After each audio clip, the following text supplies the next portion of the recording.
Yo, welcome back to the station, good people. This is Destination Debbie. I am your host of this here thing that we do, Ray G. You can find me on Twitter at RayGQ. Make sure you subscribe to the YouTube channel. Make sure you're locked into the podcast. Got a lot of good stuff going on, but today I did not plan on doing this.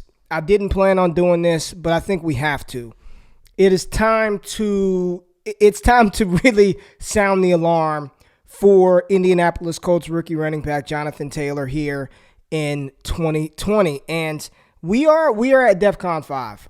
I watched Twitter burn last night because Jonathan Taylor's 7 carry, what did he have? 12 yards, 2 receptions, 20-yard game. Vultured at the goal line, stopped at the goal line, watching Nyheim Hines, watching Jordan Wilkins, watching Trey Burton play quarterback, watching Jacoby Brissett go into the end zone.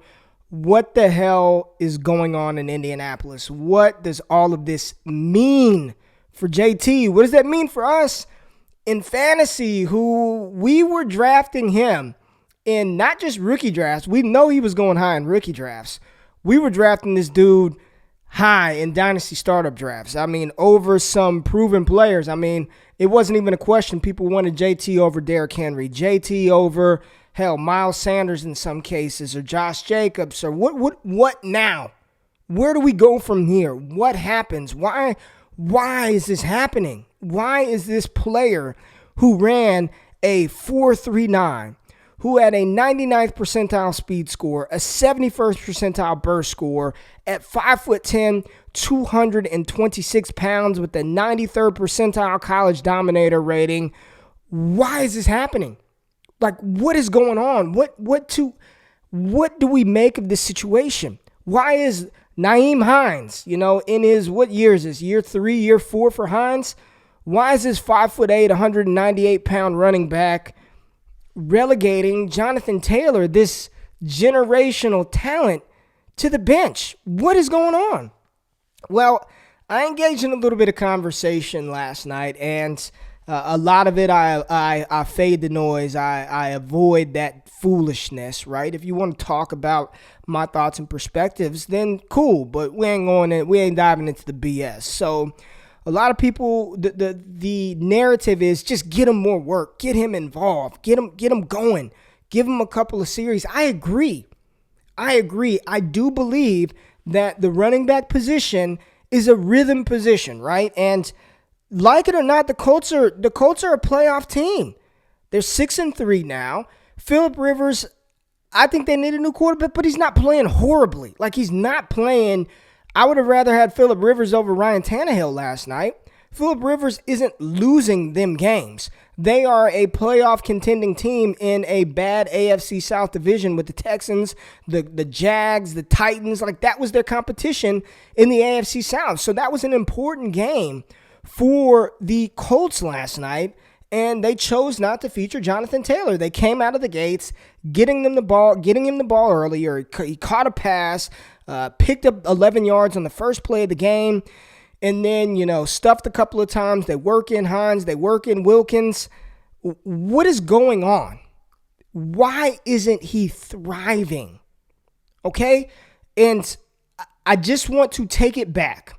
Let's walk it back to who he was as a collegiate prospect, who he was at Wisconsin, what he had around him at Wisconsin. And I am the number one, proponent, or whatever you want to call it, of scout the player, not the helmet. Scout the player, not the jersey.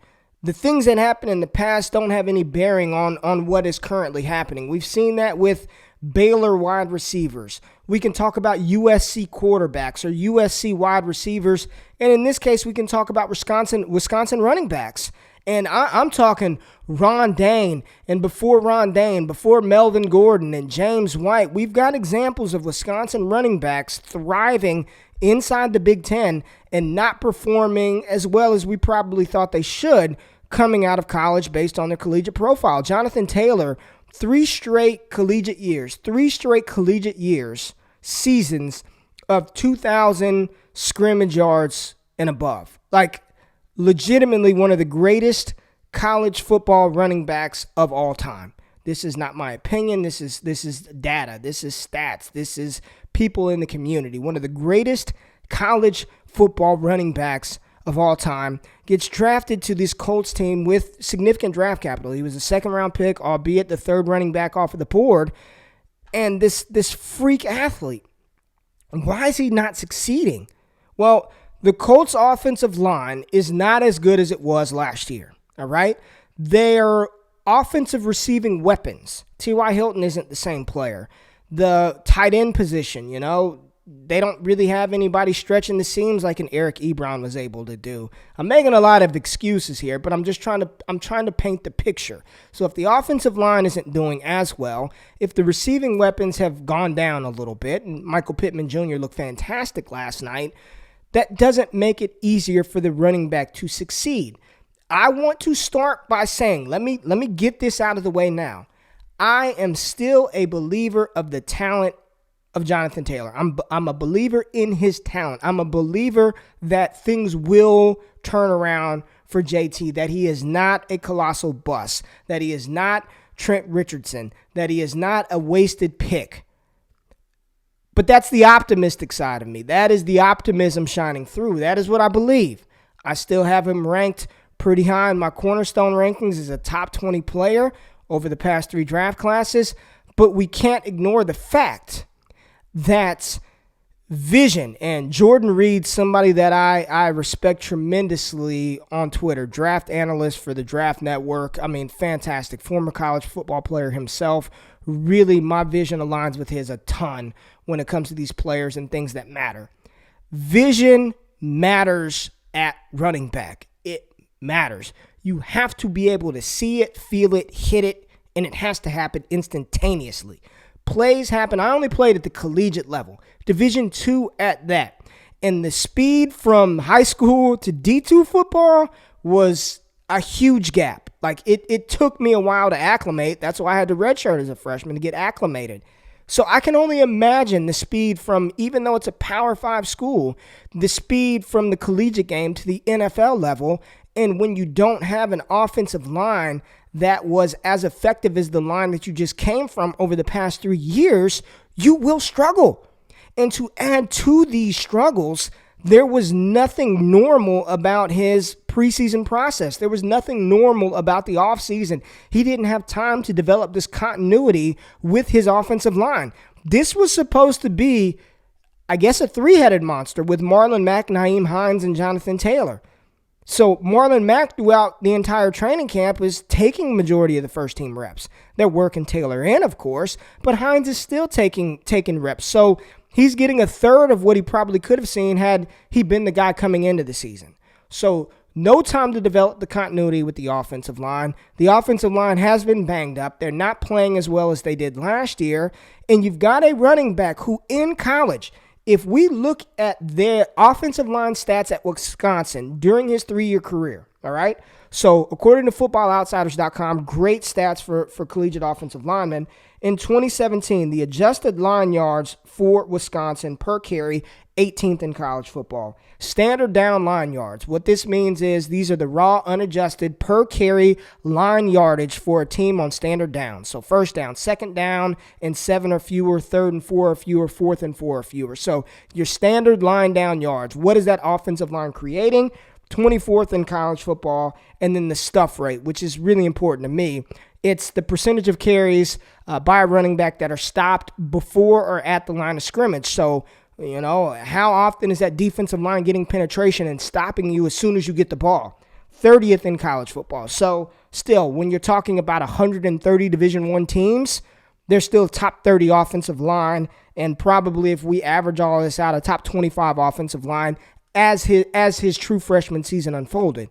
Now you go to a sophomore season where he absolutely broke out, consensus All-American across the board, really put his name on the map as one of the top players in college football. Check this out.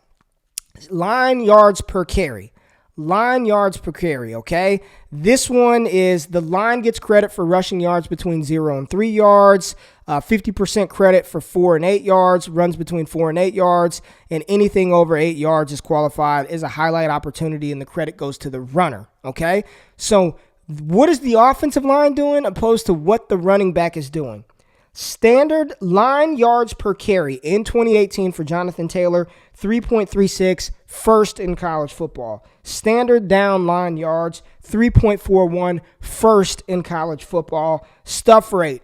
What's the percentage of Jonathan Taylor getting stopped or hit or contacted at or before the line of scrimmage? Second in college football at 11.7%. He wasn't getting touched. The line was opening canaverous type gaping holes. He was getting through the line of scrimmage without being contacted, was not hit before the line of scrimmage. He did not have to see anything.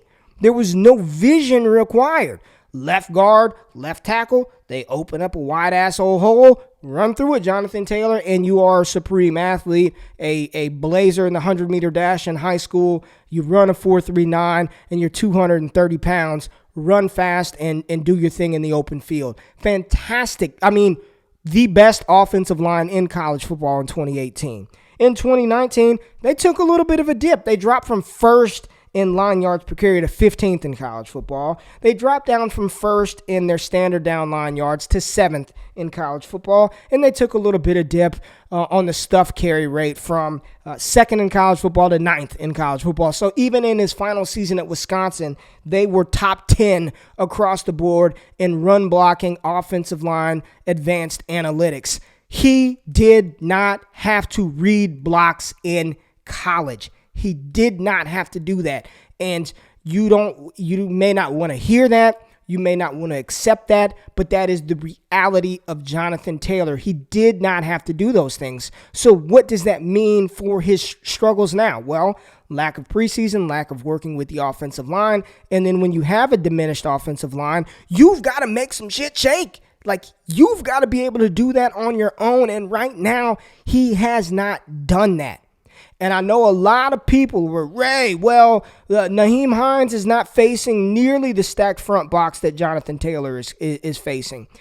Nyheim Hines, when he gets on the field, all the defenders, they're in prevent coverage. And there's 3 down linemen, no linebackers, and 9 defensive backs. So that's why Nyheim Hines is thriving the way he is. Well, let's take a look. And according to playerprofiler.com, they got some good stuff. The stats from last night's game are not loaded into this system right now. So I'm probably a little bit too early. I'll text Matt Kelly and tell him I got a show. Make sure you update it next time. But Jonathan Taylor, average defenders in the box for him, 7.3, which is 3rd in the NFL. That's a high rate. Average defenders in the box for Nyheim Hines when he's on the field, 6.3, 60th in the NFL. So Jonathan Taylor is seeing at least an average defender in the box during his formation-specific carries. Stacked front rate for Jonathan Taylor. Stacked front rate, 10.4%, 48th in the NFL. Nyheim Hines, 3%, 56th in the NFL. So he's seeing a higher stacked front carry rate, but not top 10 in the NFL. Base front carry rate, okay? Base front, not blitzing. It's not stacked up. Jonathan Taylor, 51.9%, 7th in the league. Nyheim Hines, 27.3%, 50th in the league. So base front, Jonathan Taylor is seeing more defenders in the box. He is seeing a heavier front than a player like Nyheim Hines. But let's think about this for a second.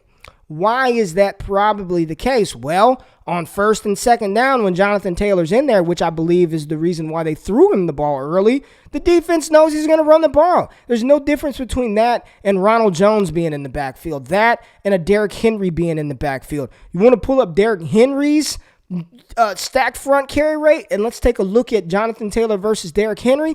And for all accounts, people were taking Jonathan Taylor over Derrick Henry. That's the generational talent. So what's good for the goose has to be good for the gander. We cannot continue to use these metrics, these analytics, as a way to insulate or make excuses for the lack of production of Jonathan Taylor.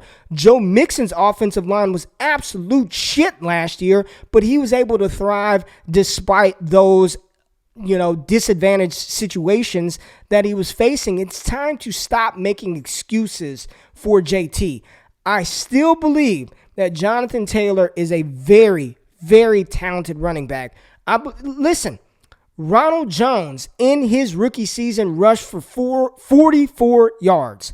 44 yards in his rookie season as a second-round pick. He comes back the very next season, over 700 rushing yards, over 1,000 total yards in his second season. The story is not written on Jonathan Taylor. We're still in chapter 1. We haven't even moved to chapter 2. Chapter 1 is the talent is there. The opportunity may not present itself this season. Next year is where everything is it's either going to come together next season, or that's when I'll bail on JT. But right now, where we're at, 2020 looks like it's not going to be his best season. Nyheim Hines has earned work. I don't care about how many people are in the box. When he's on the field, he's making plays. They trust him enough to get him the ball on the goal line. They trust him enough to throw the ball to him. They trust him enough that when that game was tight, he was the running back that was on the field. And y'all got to accept it. Come to terms with it. I know we don't like it. We want Jonathan Taylor to be that. But you know what? We have seen countless examples of NFL players drafted with high draft capital, first-round picks, second-round picks, not get on the field and not produce. It happens. Jonathan Taylor this is not exclusive to Jonathan Taylor. This is not a Jonathan Taylor issue. I can assure you that the NFL teams aren't just doing that to do it. Something is happening behind the scenes. Something is happening in practice to force those coaches, those positional coordinators to say, we want to see that guy on the field. And I had a conversation with somebody last night, and they said, well, if he just gets the opportunities, give him the opportunities. Your opportunities aren't earned on game day. That ain't how it works. If you've been dog shit in practice all week long, you think that you're going to earn those opportunities in the game? No. Your opportunities are earned by what you do throughout the week, and none of us know what the hell is going on behind the scenes in Indianapolis. We don't know. But what we do know is when we watch the product on the field right now at this very moment, Nyheim Hines, stacked front or not, more defenders, one extra defender in the box or not, he is producing with the opportunities that he is being given. That is the reality of it. That does not mean Jonathan Taylor is a bust. That does not mean Jonathan Taylor is a bad running back. If I had to bet on it right now, I think he blows the hell up next year. He's going to have a season of production under his belt, which he's not playing horribly, right? He's not giving us what we want, but he isn't just a colossal Ronald Jones type rookie bust. But I would bet the house that next season we see legitimate Jonathan Taylor. But we also have to come to grips with is as positive as I want to be, as optimistic as I want to be. There is a possibility and a world exists where he just ain't what we thought he was. He is not seeing, he is not feeling, he is not playing with confidence. And when he gets pulled, they put him running backs in the game who end up producing. Now, Wilkins, he stinks. I have no argument for Wilkins. Nyheim Hines has earned a role on that team, and it's going to be interesting to see what Indianapolis does next year with Marlon Mack. Do they bring him back? I know he had the Achilles tear, but from all reports, he's being a good mentor. He's been a great team player. He's still young, and he was able to succeed behind this offensive line last year, albeit a better offensive line. But yes, the panic is real for JT in 2020. If you participate in fantasy leagues, in dynasty leagues in particular, I would be trying to acquire Jonathan Taylor right now on the low. That would be my advice. I am betting on what he can become and on what he can be in 2021. But in the back of my mind, I'm also saying he isn't generational. He came from the most advantageous offensive situation of any collegiate incoming running back last season. And he's had that over the past couple of years. So now you've got to get a player who we've got to train him to see stuff because he didn't have to see in college. He did not have to see, and we don't have to watch the tape. We got the numbers in front of us that show his offensive line helped him out tremendously at Wisconsin. So wanted to drop this quick show talking about Jonathan Taylor, ring the alarm for 2020, but I am still a believer in one of the greatest collegiate running backs of all time, one of the best combine performances, and one of the best, I believe, with confidence, with that confidence, can be one of the best running backs in the NFL. So hope you enjoyed this quick mini show. Appreciate you tuning by. If you liked it, thumbs up the video, subscribe to the channel, subscribe to the podcast. And if you want exclusive access to me, patreon.com/allgas is where I'm at. Y'all have a good weekend. College football on Sunday, Futurecast show. College football on Saturday, Futurecast show dropping next Monday. And we got some NFL football this Sunday. I appreciate y'all tuning in. I am out. Peace.